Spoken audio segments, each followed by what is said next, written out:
and the devastation of Ukraine's cities continues. James Landell, BBC News.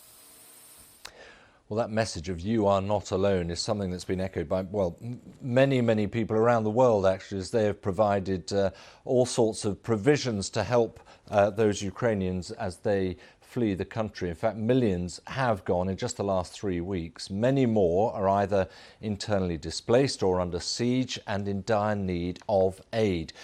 That said, the governor of Lviv region, Maxim Kozitsky, has criticised international aid agencies for not being visible on the ground and helping Ukrainian refugees. He says that Western Ukraine has been dealing with hundreds of thousands of people with very little help. I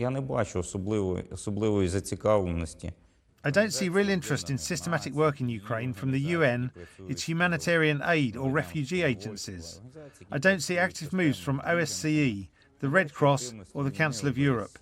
All work is shouldered by the Ukrainian volunteers, civil society and religious organisations that are helping Ukrainians.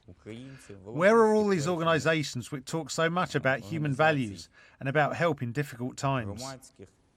Some pretty strong words there from the governor. I'm joined now by Eric Schwartz, who's president of Refugees International. Eric was the Assistant US Secretary of State for Population, Refugees and Migration as well. Thanks very much for joining us, Eric. You heard perhaps the governor there basically saying, with regard to international organisations, I don't see them. So where are they?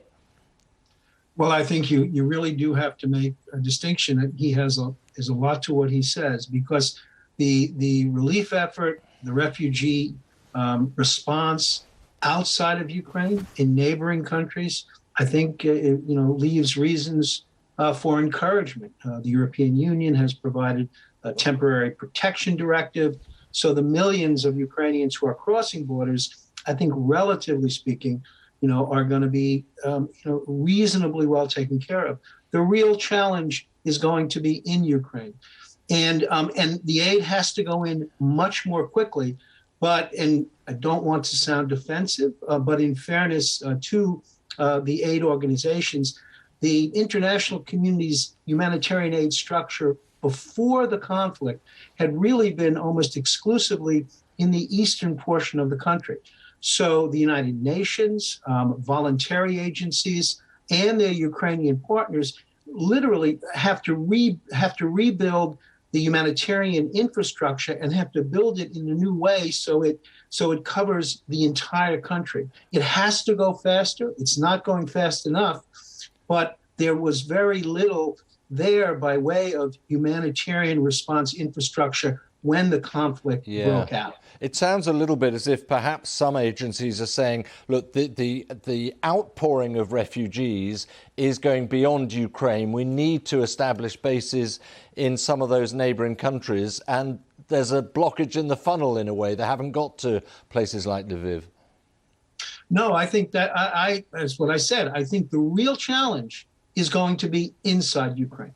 There are concerns that there will be as many as 7 million internally displaced people within Ukraine. There are already estimates of a couple of million newly displaced people within Ukraine. Today, the UN has begun to fan out into all parts of Ukraine. They're going to be liaising with local officials, with local private aid deliverers. But this is a process that is really just getting underway. So the governor's frustration is justified. The aid has got to go in more quickly. The irony, of course, is the international community, the governments of the world, are prepared to provide enough aid.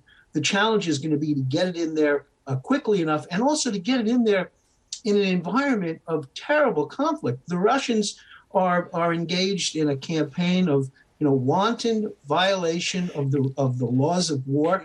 So the challenges are going to be significant and substantial. Can I ask you, Eric, then, given the situation in Lviv, for example, at what point would aid agencies actually have to say, we can't go there at the moment, it's too risky? I mean, Lviv seems like it's somewhere you probably could access. Clearly, there are other towns and cities you simply couldn't go, surely.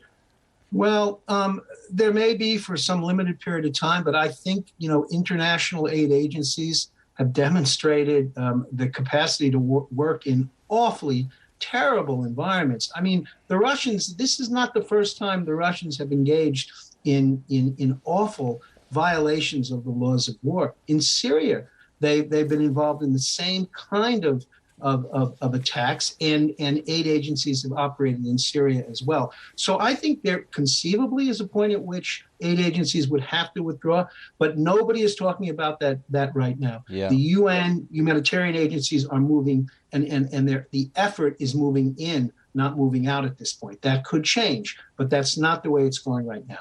Eric, thank you very much indeed for your analysis, Eric Schmidt.